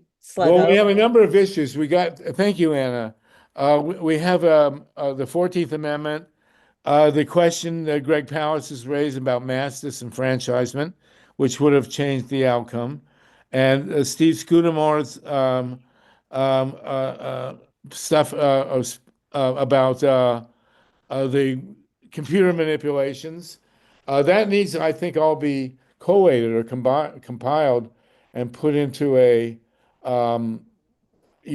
coherent, at least a memo, so that because Bob Petrakis and I wrote 6 books about what happened in Ohio in 2004. Greg Palast wrote extensively about Florida 2000. Nobody's saying a word about this election, and of course the Democrats are just there. And we have to remember the amazing moment at the start of this century when the Black Caucus in the U.S. House of Representatives demanded a hearing on the delegation that was coming up from Florida for George W. Bush because of the improprieties that had happened in Florida, and I think there were 19 members of the Black Caucus of the House, and they demanded under the Constitution a hearing, but they needed one senator. And Al Gore, who was the vice president presiding over the Congress, strong armed all the Democrats, and there was not a single senator who came forward in 2000 to have a hearing on the election outcome in Florida, despite an armed insurrection. It was an armed attack on. Well, they weren't actually armed, but they were violent in South Florida that broke up the vote count. And the Democratic vice president of the United States would refuse to allow a constitutionally mandated hearing on that. Steve, did you want to say something? We'll go to Dennis and then David. Yeah, Kirshner's been on with Brian Tyler Cohen quite a bit about this. And of course, you have Jessica Denson, which Harvey invited to this meeting, but she's, I don't know, beside herself, I'm sure, like a lot of us are. And there are people out there doing stuff about it, and there's more than you know. So please stop saying that there's nobody doing anything, because we're here. And if we started banging pots and pans outside, your eardrums would break. So sorry. All right. Thank you. It was a lot happening. We also have here is Ann Wilcox, the former president of the Lawyers Guild out of DC. I don't know if she wants to talk. I hope I'm not putting her on the spot. If she has anything to All say, right, that would be Ann, if you great to want hear. you want to speak up? Thanks. Anybody else want to speak up? We're running out of time. We're going to stop at the top of the hour. So you got 28 minutes to speak your piece here. Anybody want to jump in, please do. Dennis Bernstein, and then Dave Saltman, and then Patricia Gratian. Yeah, just in response to Andrew, and thank you for sort of being concerned that not enough is being done.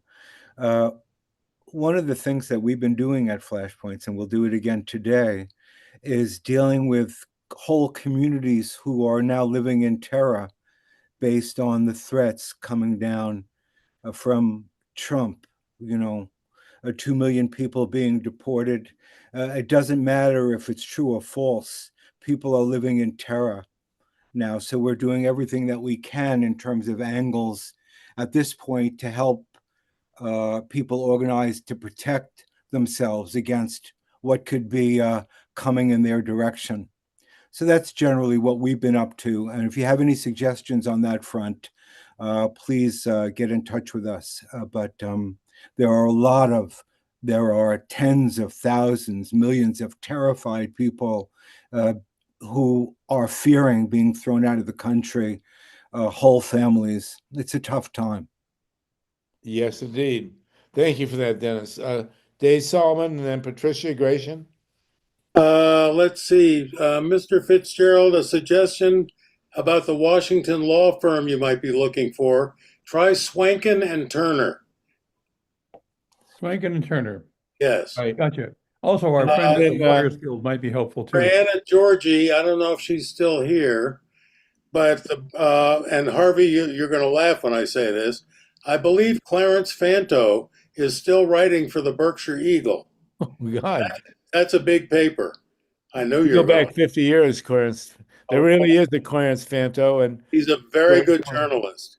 Right, and we will not call Dewey, Cheatham, and Howe, but Swanken and Turner, they're very good at dealing with the government and government officials.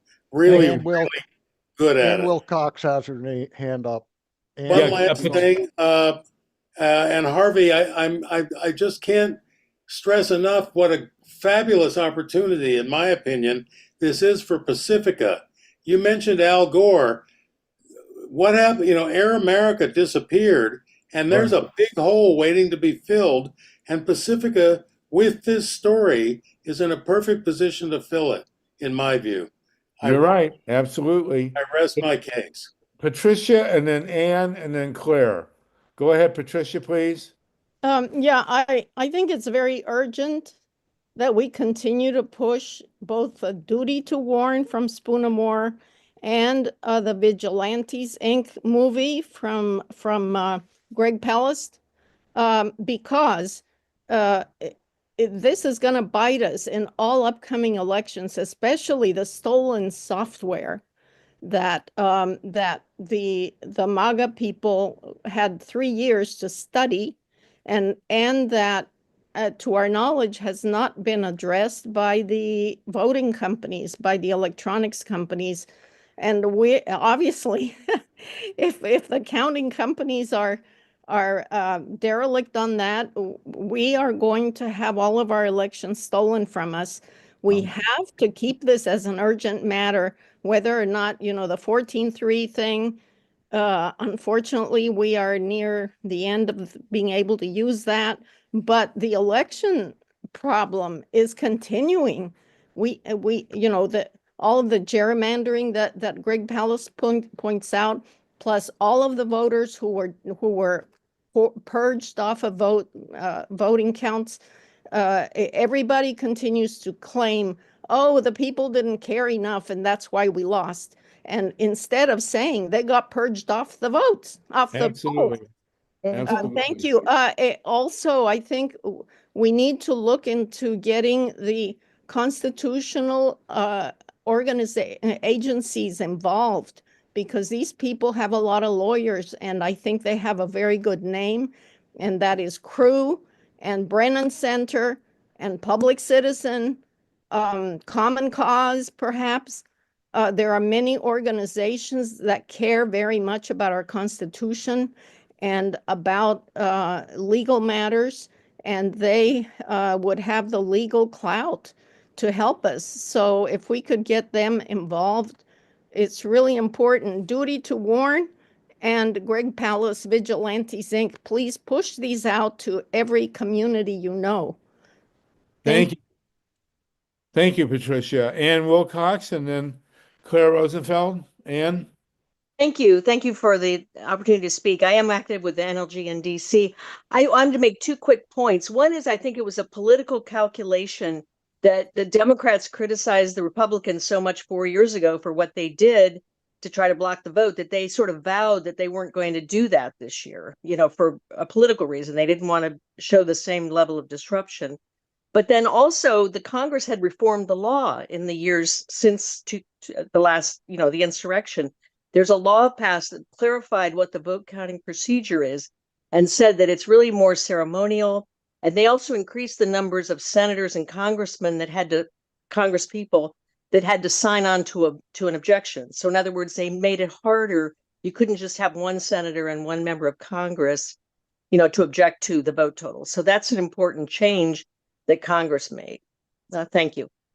Thank you, Ann. And, you know, the great irony, or one of the great ironies of election protection, is that in 2000, when the Black Caucus wanted a recount, or at least a discussion, at least a discussion of what happened in South Florida, the Democrat, the Al Gore, who was actually the candidate and the vice president, stopped them from having it.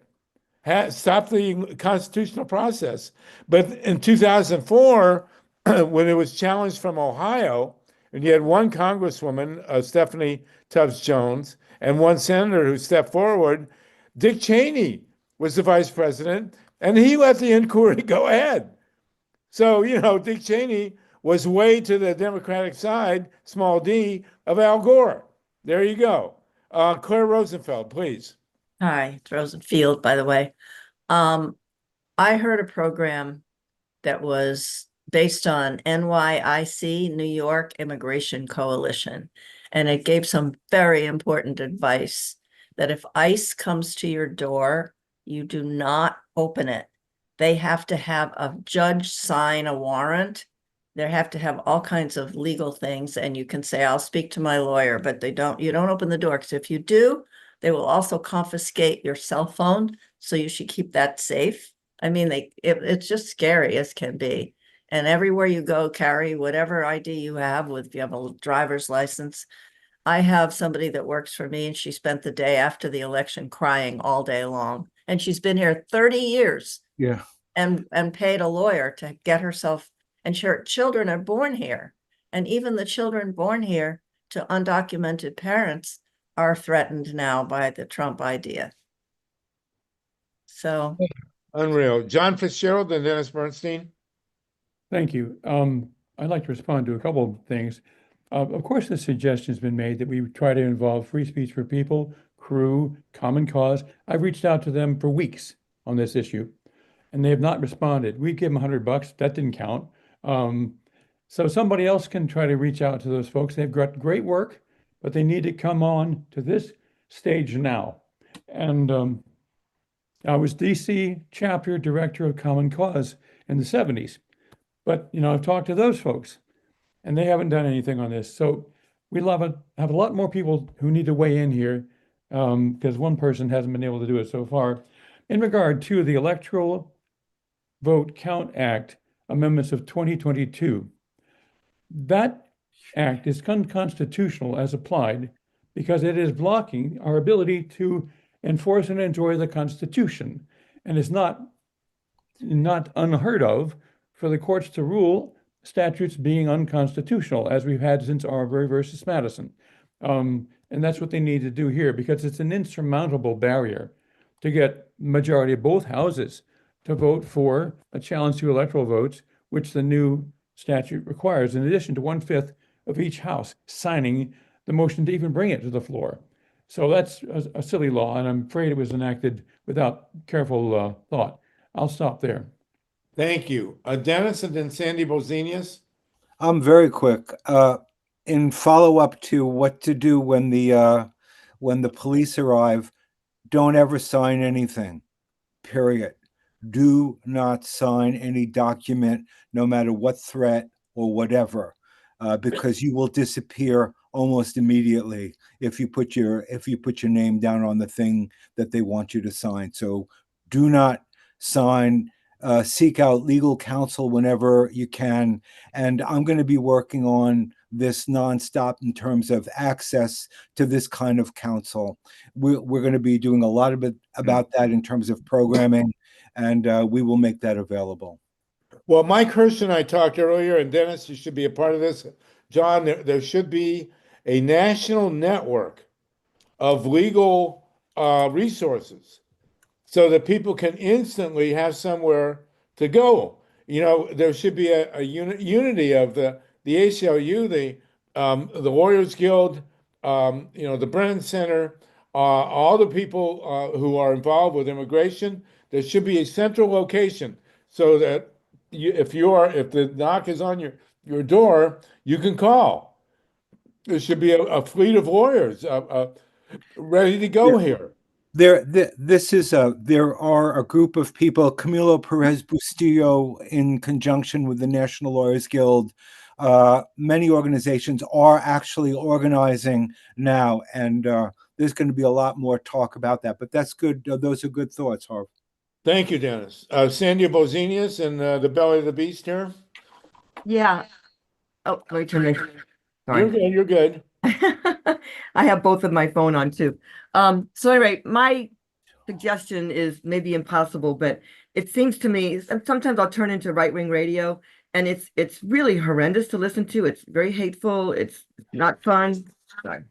And so my suggestion is what we've all been talking about anyway. Is there any way to buy radio stations on the cheap or one national radio station? It would get, a lot of us would donate to it instead of NPR or something, and just get one national radio station and just run the things that I hear all the time on progressive podcasts and media, this show, others, and introduce, if we just had one, they can have 8 of their TV programs and radio stations can run the regular stuff. But I think if people start hearing us who aren't used to hearing these kind of things, I mean, these people are knowledgeable. You guys are all knowledgeable, entertaining, kind, not hateful, self-effacing, honest and transparent.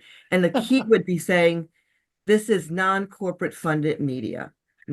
Pacifica. We have Pacifica, and we're always just hamstrung by the internal process, but Pacifica is there and should be used. And it's just an endless struggle to make Pacifica into what it needs to be, but it is there. Is it able to be on radio stations in rural areas too? Yeah, we have 250 affiliates at Pacifica, Hmm. but it's just hugely underutilized for reasons of internal dysfunction.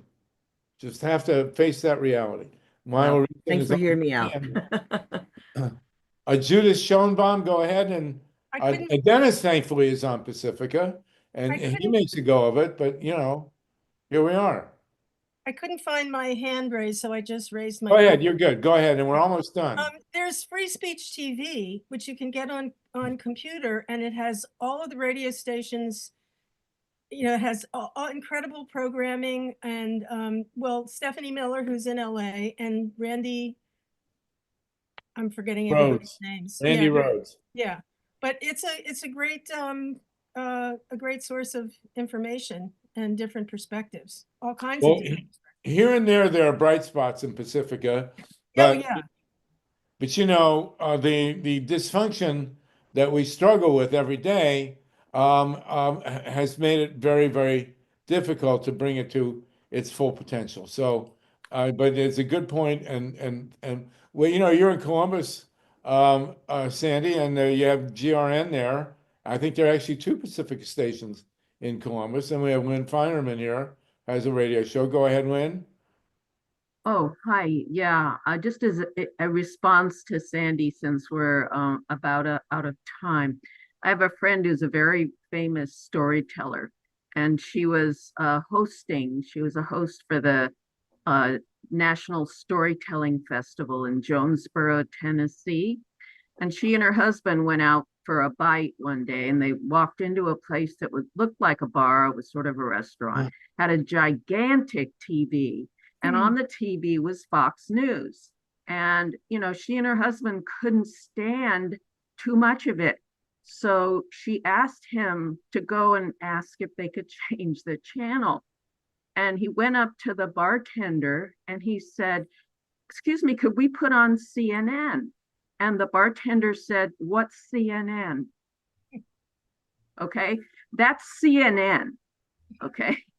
And the extensive network of Clear Channel and other Christian right-owned radio networks in this nation is appalling, and there is very little opportunity to have any kind of dialogue, even in a centrist way. Egberto Willis, who's on KPFT, which is part of the Pacifica network, actually managed to have, shall we say, something of a conversation with a right-wing radio host. I forget the guy's name, but anyway, it was still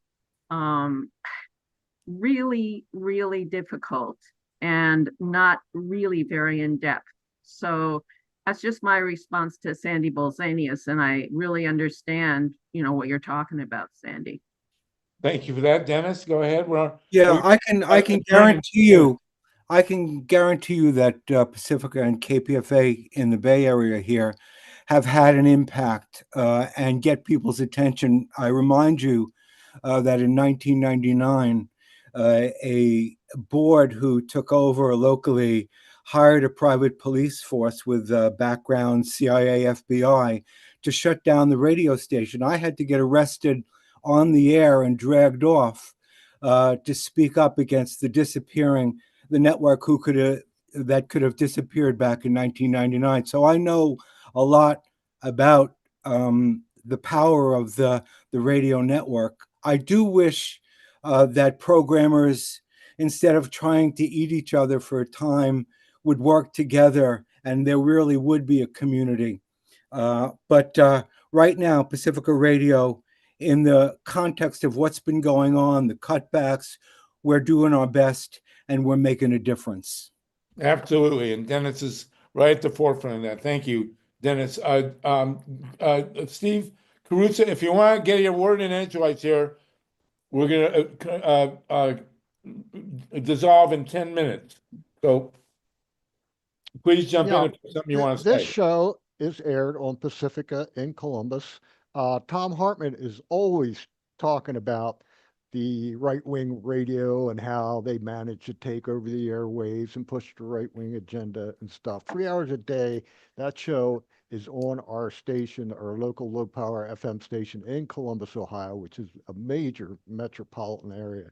And so there's plenty going on in that respect. But Tom Hartman is on for 3 hours from noon till 3 p.m. On that station. And he's just, on point 99.9% of the time and talking about what needs to be talked about in the progressive arena. So we're out there. I mean, we are the minority, believe it or not. You wouldn't think so. And the fact that this election seems to be stolen by some gish gallop logic is not beyond the truth. Thank you. Thank you, Steve. Okay, anybody else want to jump in? We're basically at the end here. Anybody want to raise a hand? And this has been another amazing session. We still have 68 people with us, the longest attention span of any major radio show in the country. Okay, it looks like, so John Fitzgerald, we do want to get a summary memo from you. We do want to, as at the suggestion of Dave Saltman, try and take your work to the airwaves, to the media. We want to raise whatever other issues need to be raised before this election fades off into the distance and we descend into the deep dark of whatever's coming next. I will say the one thing that I've found most amusing and hopeful in the last few weeks is the mud wrestling going on between Steve Bannon and whatever that guy's name is, Elon Musk. I mean, it does appear that the right wing is every bit as capable of eating its own as the left. And as far as I want to say, bon appetit, guys.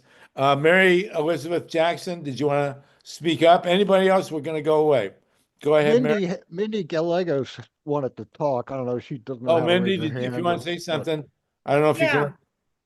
Yeah, thanks. I had something I wanted to pose to John Fitzgerald. I was wondering, so with the executive order that we're under for the current sanctions with Russia and Iran that were imposed back in December, part of that order basically gives additional time for resolution of issues that are found. So it's actually an order that Trump created back in 2018 that Biden elected to extend in September of this year when we found out about one of the breaches on the Treasury website. So Biden extended this executive order 13848. They have 45 days from the day of the election to basically say, yes, we're gonna, use this order. And then within that 45-day period, that happened on roughly December 19th or 20th. It got very little press other than the obvious, sharing that Russia and Iran and a few others are under sanctions. However, within that, there's a time period to allow for extensions of what we know is our usual inauguration schedule, etc. So my question to you is, okay, so first of all, let me back up a little bit. When you finish the first 45-day period, it's a neutral process. So these were outside intelligence agencies, Department of National Intelligence, Attorney General, Secretary of Homeland Security. They're the ones that do the initial investigation, and then they turn their report into Biden at the end of the 45 days. So that's when Biden would have received it, right around December 20th. And then he basically has his time to decide how to address what has happened, which he came up with the sanctions. So after that, they have 30 days, which ends in January 19th. And when you coincide that with the fact that the DOJ manual basically says that if foreign interference is suspected, that they have to certify the election before they can take it any further. So I guess what I'm wondering is, aside from the first 45 days, is there any way to know that this time, this calendar is ticking and that they're exercising this piece of the order that is in effect right now? I'll tell you what, I read that only in part. It's a very long executive order. I agree with most of what you said. I did not find the extended calendar of inauguration in that. I'm not sure that they could do that. It's in the Constitution, the schedule. Nonetheless, it's a very interesting issue, and I suggest people ask their members of Congress the questions you're raising, because that's the most effective way to do that. And I'll leave it there. I can't confirm that I found that part of it. I did read the other Justice Department manual part that you sent. That's very useful and very interesting. But the operative question about the schedule is something I can't opine on because I haven't got there. But thank you for Well, forwarding. you two should be in touch with each other. If you can post your contacts in the chat real quick, that'd be great. I appreciate Okay. it. Very good stuff. Thank you for raising it. Mindy Gallegos, then Nicole Ung, and then we're going to sign off. Mindy, did you want to say anything, Mindy Gallegos? No, I'm good. Thanks. Okay, thank you very much. Nicole Ung, you'll get the last word here. Mary Elizabeth Yes, had her thank hand you. up. I would like to find out if we can ask President Biden to revoke Elon Musk's security clearance. The Action Network and several organizations have already asked for it, and they have already 101,000, signatories on just the Action Network alone. That's a good idea. I think what we should do is send Elon Musk to Robben Island. I think that would be fitting, but that's a good point. I think that, by the way, Steve Bannon has already asked that Elon Musk's security clearance be revoked. I think he wants his visa revoked or whatever and sent back. So, but that's a good point, Nicole. Thank you very much. Elon Musk has citizenship right now, from what Oh, I've read. So all right. that's Well, I think a what we should non-starter. do is have Elon Musk move to Greenland. That would be very fitting. You could do it. Tesla Mars would be better. Thanks. Mars. Well, okay. Mary Elizabeth, did you have something you want to say? And then it's 3:59. Yeah, you can hear me, right? Yeah, but we're I'm gonna on rock my and roll. So I'm go- on my smartphone. Okay, Go ahead. Go ahead, because we're gonna go. And I've got it put down here because I don't have my teeth in right now and I look weird. I'm No, it's putting it in the fine. top. Just go ahead. Just because- go ahead. Okay, Go it's ahead. just I got really kind of scared when you're talking about that they couldn't use as much as they wanted to. They kept getting blocked from using the 14th Amendment and all that. Can anybody give me a little bit of more of a reassuring message to You want the short answer? The short answer is no. It's worse than you think. Oh, So, or as Bertolt Brecht said, he who laughs has not yet heard the bad news. No, the Democratic dear. Party has completely folded its tent. It raised no issue whatsoever about disenfranchisement or computer hacking or the 14th Amendment, as well raised by John Fitzgerald. So, that's where we stand. And we're about to be inundated with an indescribable situation. And we will be back next week to start, which will be Martin Luther King Day, by the way. January 20th is Martin Luther Somehow King that's Day, fitting. and that's how we will refer to it. Everybody, thank you so much. Thank you, Mary. Thank you, Steve Caruso, for engineering. Mike Hirsch.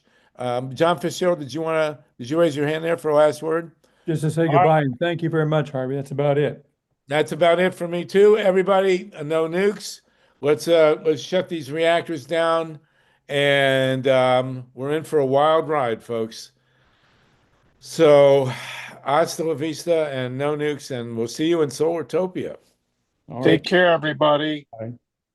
And pray for our houses here in LA. We still got a few days of extreme nervousness. Like and share this video. Help us get the word out. Okay, everybody. Thank you, thank you. No nukes. Goodbye. Take care, everyone. Harvey, this is Mila. I just need your attention for a minute, and I Yeah. need to